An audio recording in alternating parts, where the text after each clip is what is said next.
제가 개인적으로 아시다시피 먹는 것도 좋아하지 않고 여행 가는 것도 안 좋아하는데 하고 싶은 일이 실은 하나 있습니다.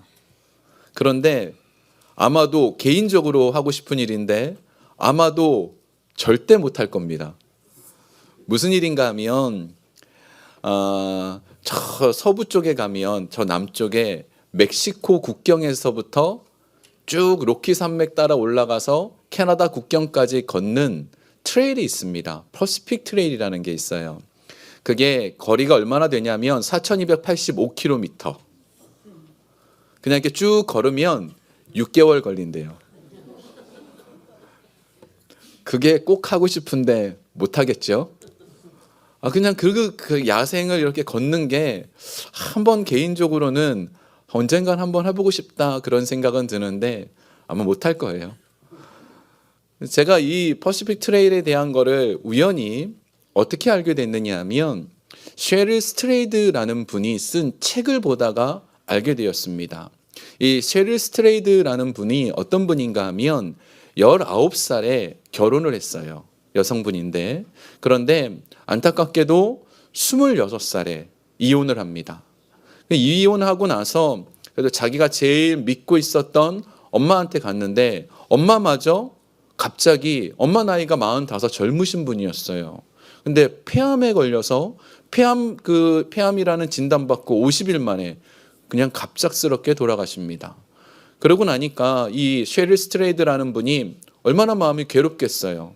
이제 믿었던 사람은 아무도 없고 이 세상에 아무도 없으니까 그래서 결국은 어떻게 되느냐 술을 마시고 약물 중독에 빠지다가 그러다가 우연히 이분이 이 퍼시픽 트레일이라는 안내책자를 딱 보더니 좀 걸어야겠다 생각하고 이분도 걷기 시작했습니다.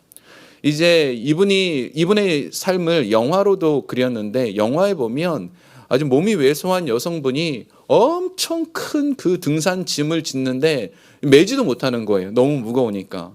그걸 메고 6개월을 걷다 보니까 발톱이 6개가 빠지고 힘드는 그 과정들을 겪었죠. 근데 결국은 캐나다 그 꼭대기까지 걸어갔어요. 그리고 나서 이 책의 맨 마지막에 이분이 그런 얘기를 썼습니다. 인생은 이렇게 흘러가고 예측불허인데 뭐 어떡하겠어? 그냥 둬야지. 이 글을 딱 보는 순간 인생은 이렇게 흘러갈 수밖에 없어. 그냥 둬야지. 결국은 let it be라는 건데 이게 좋은 의미가 아니에요. 어찌 보면 세상 사람들은 그냥 그 안에서 평안을 얻고 이렇게 열심히 걷다 보면 잊어지는 거지라고 생각할지 모르겠지만 예수 믿는 사람들은 절대 그런 게 아니에요. 우리가 인생을 살다 보면 때때로 우리를 어렵게 하고 답답하게 하고 힘겨운 일들을 만날 때 있습니다. 뭐 어떡하겠어? 이러고 살아야지. 예수 믿는 사람은 절대 그렇게 말하면 안 돼요. 우리 인생 속에 때때로 힘든 일, 어려운 일 눈앞에 닥치면 예수님 뭐라 말씀하시느냐? 항상 기도하고 낙심하지 말아라. 이게 성경의 가르침이에요. 하나님께서는 흘러가는 대로 그냥 둬라 이게 아니고요. 항상 기도하고 낙심하지 말아라. 이게 하나님이 우리에게 주시는 말씀이라는 겁니다. 세상 사람들과 좀 다르죠. 오늘 본문에서 예수님께서 우리에게 이렇게 말씀해 주십니다. 18장 1절 방금 지금 하신 말씀을 함께 좀 읽어보겠습니다. 시작. 낙심하지 말아야 할 것을 비유로 말씀하여. 네, 우리가 어떤 상황 속에서도 절대 낙심하면 안 됩니다. 어떤 상황에도 정말로 낙심되어질 수밖에 없는 상황에도 절대 낙심하면 안 됩니다. 오늘 아침에도 한 분이 우리 성도님이 제게 기도 요청을 했어요.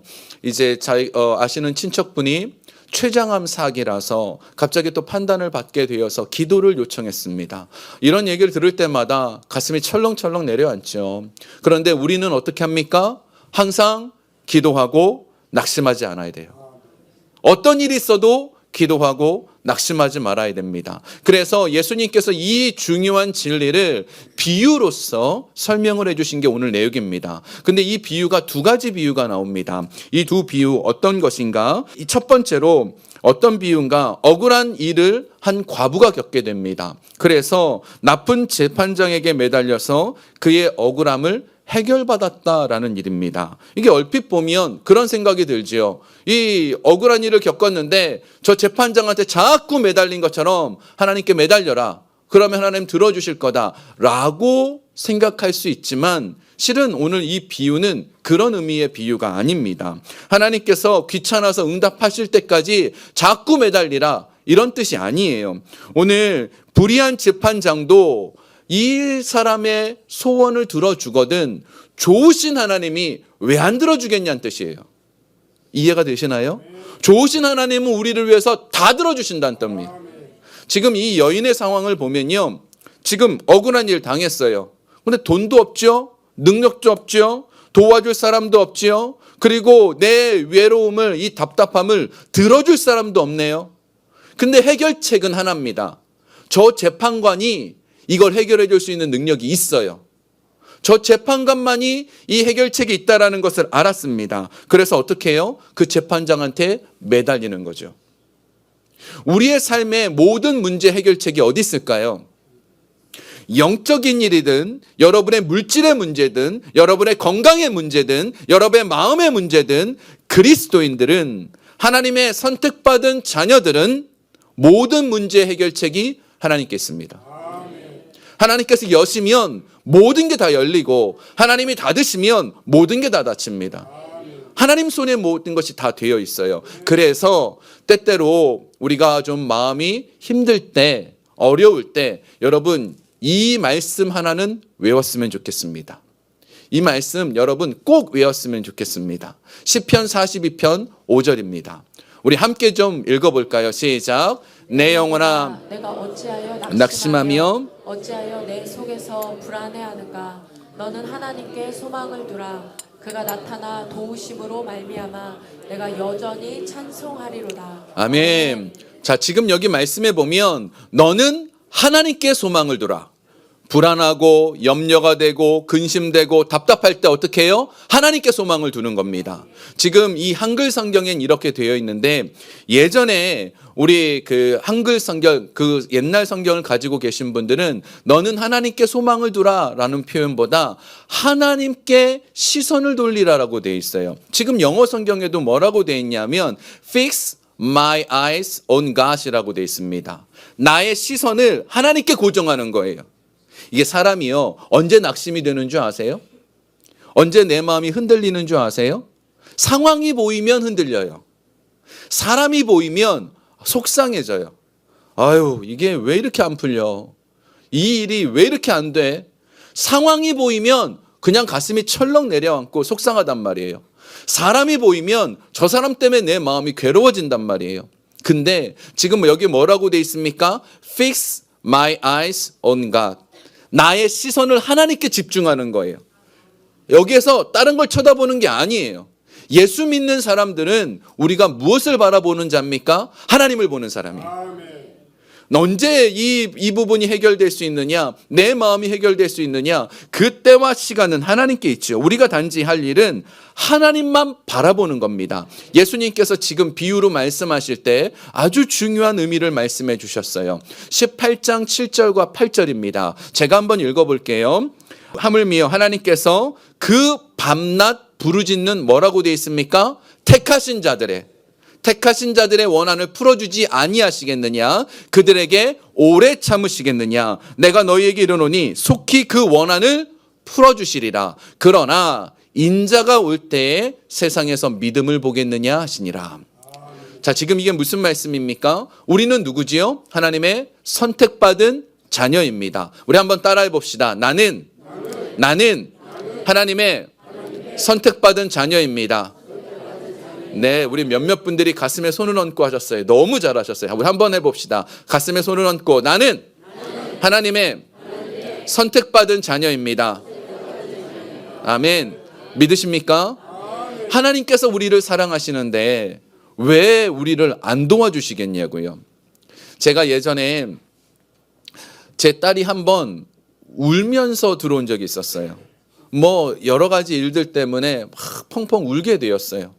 그 딸의 눈물을 볼 때 그 아빠의 마음이 어떨까요? 너 왜 우니? 너 빨리 일어나서 밥 먹어. 너 지금 그만 울어 막. 그럴까요? 애가 이 마음이 해결될 때까지 그 아빠의 마음도 같이 아파요. 아유, 이게 좀 그만 울었으면 좋겠는데. 아유, 얘가 좀 이게 좀 해결됐으면 좋겠는데. 부모의 마음이라는 게 그러잖아요. 우리 부모님들은 다 한단 말이에요. 차라리 내가 속상한 게 낫지 애가 속상한 거 그거 못 보겠더라고요. 그게 부모의 마음이죠. 지금 이 말씀이 그 말씀이에요. 하나님께서 선택한 자녀들인데 왜 안 도와주시겠냐는 거예요. 예수님께서 우리를 선택하시기 위해서 어떤 일을 하셨습니까? 독생자 예수님을 이 땅에 보내주셨고 그 모욕을 당하게 하셨고 십자가에서 죽이셨어요. 우리 선택받은 자녀들을 위해서, 그건 아니죠. 우리를 선택해 주시기 위해서. 그 정도로 우리를 사랑해 주시는 분인데 왜 안 도와주시겠냐고요. 근데 지금 아멘이 많이 안 나오죠? 그 이유가 뭐냐? 안 도와주시던데요. 지금 꽤 오래됐는데 내가 이거 놓고 기도했는데 아직 안 도와주시던데요. 이건 마음이잖아요. 그죠? 그래서 지금 예수님이 답을 주셨어요. 여기 보면 뭐라고 되어 있느냐. 그러나 인자가 올 때 세상에서 믿음을 보겠느냐. 이게 무슨 뜻이냐면요. 믿음을 가지고 오래 기다리라는 뜻이에요.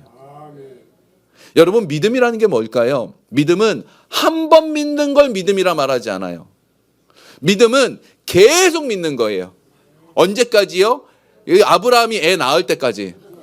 아브라함이 낳진 않았죠. 사라가 낳았죠. 사라가 애 낳을 때까지. 그때까지 믿는 거예요. 우리에게 믿음을 언제까지 가집니까? 응답이 올 때까지. 우리가 기도는 언제까지 합니까? 아이, 오늘 좀 딱딱 안 맞아요. 언제까지 기도합니까? 응답이 올 때까지. 응답이 올 때까지. 이게 우리의 모습, 우리의 태도이기를 예수님 원하시는 거예요. 이게 비유죠. 비유를 통해서 뭐라 말씀하시냐면 하나님 들어주고 싶어 한다고. 불의한 재판장도 들어줬잖냐고. 하물며 내가 너희를 너무나 사랑하는데 왜 안 들어주겠냐고. 그 때가 있으니까 그때까지 믿으라라는 게 이게 첫 번째 비유입니다. 두 번째 비유. 그런데 이 두 번째 비유는 조금 이상해요. 지금 우리 뭐에 대해서 살펴보고 있지요? 항상 기도하고 낙심하지 말아야 될 것. 그죠? 지금 이 얘기하고 있는데 두 번째 비유가 뭐냐 하면 한 바리새인이 와서 하나님 저 열심히 잘 살고 있어요. 괜찮지요? 라는 기도를 했습니다. 한 사람은 세리가 와가지고 주님 저는 죄인입니다. 저를 용서해 주십시오. 기도했습니다. 이게 지금 낙심과는 좀 상관이 없잖아요. 뿐만 아니라 이 14절에 보면 이 비유의 맨 마지막에 뭐라 말씀하시느냐. 14절 한번 볼까요? 함께 읽겠습니다. 내가 너희에게 이르노니 이제 저 바리새인이 아니고 이 사람이 의롭다 하심을 받고 그의 집으로 내려갔느니라. 무릇 자기를 높이는 자는 낮아지고 자기를 낮추는 자는 높아지리라 하시니라. 아멘. 이게 조금 그렇죠. 나는 자기를 높이는 자는 낮아지고 자기를 낮추는 자는 높아지리라. 이거는 낙심과는 좀 상관없어 보이잖아요. 근데 이거는요 굉장히 중요한 낙심과 기도에 대한 얘기입니다. 여러분, 낙심이 오는 이유는 기도가 응답될 거라고 안 믿어지기 때문에 낙심이 와요. 아니 내일이면 응답이 오면 오늘 낙심을 할까요? 안 하죠. 내일이면 되는데, 하루만 참으면 되는데, 열흘 후에 온다라고 생각하면 낙심이 될까요? 그 낙심이 안 돼요. 반드시 이루어지는데. 근데 낙심이 되는 거는 내 마음에 실망이 되는 건 안 들어주실까 봐. 이것 때문에 실망이 되는데, 지금 이 비유가 어떤 비유인가 하면 기도는 은혜를 머릿속에 생각하고 기도하는 거라. 이걸 얘기해 주는 거예요. 뭐라고요? 기도는 은혜가 기초가 돼야 돼요. 하나님께서 우리를 향해서 은혜의 마음을 가지고 은혜를 베풀어 주시는 분이라는 것을 믿는 겁니다.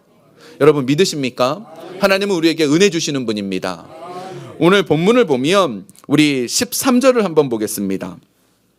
13절 함께 읽겠습니다. 세리는 멀리 서서 감히 눈을 들어 하늘을 쳐다보지도 못하고 하고 가슴을 치며 이르되 하나님이여 불쌍히 여기소서 나는 죄인이로소이다 하였느니라. 아멘. 이 세리의 기도가 정말 멋진 기도가 하나님 나를 불쌍히 여겨주십시오라고 말합니다. 제가 예전에 한번 말씀드렸죠. 여러 번 말씀드린 것 같아요. 우리가 하나님께서 반드시 들어주는 기도 있다고. 뭐라고 기도해야 된다고요? 하나님 나를 불쌍히 여겨주십시오. 이렇게 기도하면 성경에서 나를 불쌍히 여겨달라고 말한 기도는 다 들어주셨어요. 하나도 빠짐없이 다 들어주셨어요. 그 바디메오라는 사람이 예수님께 외쳤습니다. 다윗의 자손 예수여 나를 불쌍히 여기소서. 그 사람들은 시끄럽다고 조용히 하라 그래도 예수님 결국 그 사람 고쳐주셨어요. 나를 불쌍히 여겨달라는 기도는 다 들어주십니다. 왜냐하면 여기에 비밀이 있어요. 하나님 나 좀 불쌍히 여겨주세요. 이런 의미가 아니고요. 이 불쌍히 여기다라는 이 헬라어가 힐라스코마이란 뜻이에요. 힐라스코마이. 이게 어떤 의미인가 하면요. 여러분 구약에 보면 하나님의 법궤 있지요. 법궤. 그 지성소 안에 법궤라는 게 있잖아요. 근데 이 법궤가 요만해요. 요 강대상만해요. 근데 법궤가 박스입니다. 박스. 근데 이 박스에 뚜껑이 있어요. 근데 이걸 뚜껑이라 부르지 않아요. 이 법궤의 뚜껑을 속죄소라고 부릅니다. 속죄소. 영어로는 mercy seat입니다. mercy seat. 은혜의 보좌입니다. 이 속죄소는요. 특별한 의미가 담겨 있어요. 이 뚜껑, 이 속죄소는 스라비, 천사가 날개를 이렇게 하고 있습니다. 요 날개를 이렇게 덮고 있어요. 근데 요 사이에 이렇게 공간이 있는데 여기에 하나님이 머무시는 거예요.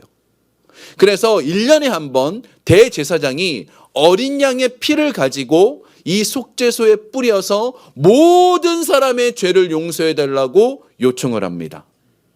이 속죄소 mercy seat에 이 mercy seat 이 뚜껑과 나를 불쌍히 여겨주소라는 말이 같은 뜻입니다. 다시 말해서 예수 그리스도 어린 양의 보혈로 우리는 용서함 받았으니까 주님 나 좀 도와주세요 이 뜻이에요. 나를 불쌍히 여겨주세요라는 뜻은요. 어린 양의 피로 우리는 용서받은 존재입니다. 나를 좀 불쌍히 여겨주세요. 나 이제 구원받은 자들이잖아요. 예수님이 나 때문에 죽으신 거잖아요. 나를 좀 도와주십시오라는 뜻이에요. 이 세리의 기도가 왜 대단한 기도였느냐. 세리는요. 이런 기도할 자격 없는 사람이에요. 이 당시 세리는요. 악한 사람입니다. 나쁜 사람이에요. 다 열심히 일해서 돈 번 게 아니라 다른 사람의 돈을 착취해서 돈 번 사람이에요. 세리는 정말 나쁜 사람입니다. 감히 이렇게 말할 수 없지만 누가 봐도 손가락질 받아야 되지만 그러나 하나님 앞에는 용서받지 못할 죄가 없어요. 하나님 앞에는 예수 그리스도의 보혈이 용서 못할 죄가 없는 거예요. 그것을 믿고 나아간 거죠. 그래서 주님 나를 좀 불쌍히 여겨주세요. 내가 정말 이렇게 살고 싶지 않은데 나를 불쌍히 여겨주세요라고 고백한 겁니다. 또 한 가지 이 세리의 기도가 대단한 이유가 하나 있습니다. 예수님이 왜 이 비유를 말씀하셨느냐. 세리는요. 이 당시 사람들 중에 제일 부자였습니다. 돈이 많았어요. 엄청난 부자였어요. 여러분 모르겠어요. 전화 여기 계신 분들 보니까 엄청난 부자는 없으신 것 같아요. 엄청나게 부자가 되면 행복할 수 있을지도 모르겠어요. 그럴까요? 아니에요. 아니에요. 이 세리가 지금 그렇잖아요. 그 삭개오라는 사람도 세리장이었잖아요. 엄청난 부를 가졌는데 돈을 가졌는데 행복하지 않은 거예요. 내 안에 이 답답함이 해결되지 않은 거예요. 그래서 어떻게 해요? 이 마음 좀 해결해 주십시오. 나를 좀 불쌍히 여겨주세요. 라고 외치게 될 수 밖에 없다라는 게 예수님께서 말씀하시는 거예요. 이걸 쉽게 설명해 드릴게요. 여러분 새롭게 하소서라는 그 TV 프로그램 아세요? 제가 그걸 잘 안 보려고 그래요. 그것만 보면 자꾸 눈물이 나서 그만큼 은혜스러워요. 근데 그 새롭게 하소서라는 프로그램을 진행하는 사람이 있어요. 주영훈이라는 분입니다.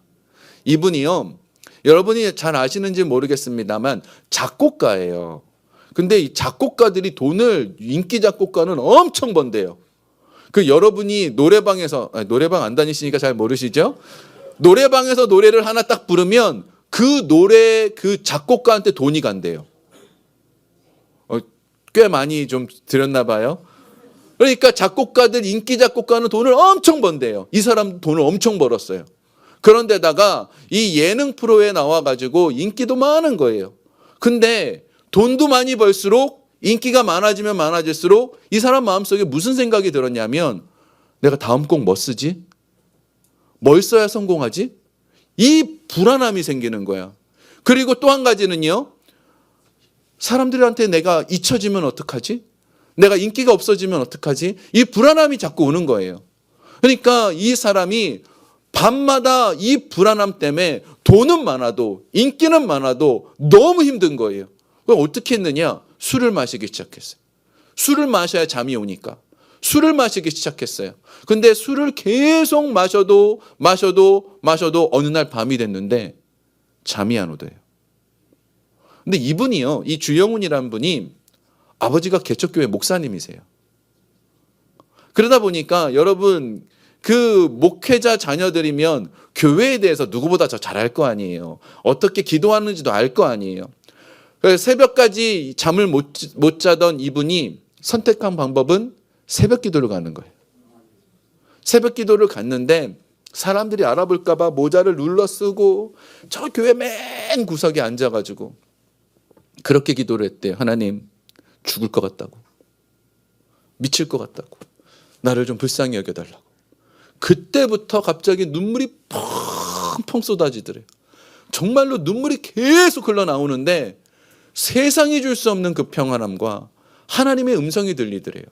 영훈아, 내가 너를 정말로 사랑한다고. 하나님의 음성이 들리니까 와, 돈도 필요없고요. 인기도 필요없고요. 모든 게 다 좋은 거예요. 이게 인생이더라는 거죠. 우리 모두 다 공감하지 않습니까? 하나님의 음성이 들리면, 하나님의 마음이 깨달아지기 시작하면 다 필요 없는 거예요. 다 필요 없는 거예요. 지금 이 세리의 기도가 그거예요. 나를 좀 불쌍히 여겨주십시오. 주의 은혜가 아니면 살 수가 없습니다. 돈이 아무리 많아도요, 주의 은혜가 아니면 살 수가 없습니다. 일이 잘 돼도요, 주의 은혜가 아니면 살 수가 없습니다. 이게 이 세리의 고백이라는 거예요. 우리의 고백이 어떤 고백이 돼야 됩니까? 주의 은혜가 아니면 살 수가 없습니다. 그래서 이 14절에 보니까 자기를 높이는 자, 하나님의 은혜가 없어도 됩니다 라는 사람은 낮아질 것이고, 나기를 낮추는 자, 주의 은혜가 아니면 죽을 것 같습니다. 말하는 사람은 높아지리라. 그 뜻이에요, 그 뜻. 그래서 우리의 삶 속에 주의 은혜가 아니면 살 수 없습니다. 이 고백이 있을 때 우리는 낙심되지 않아요.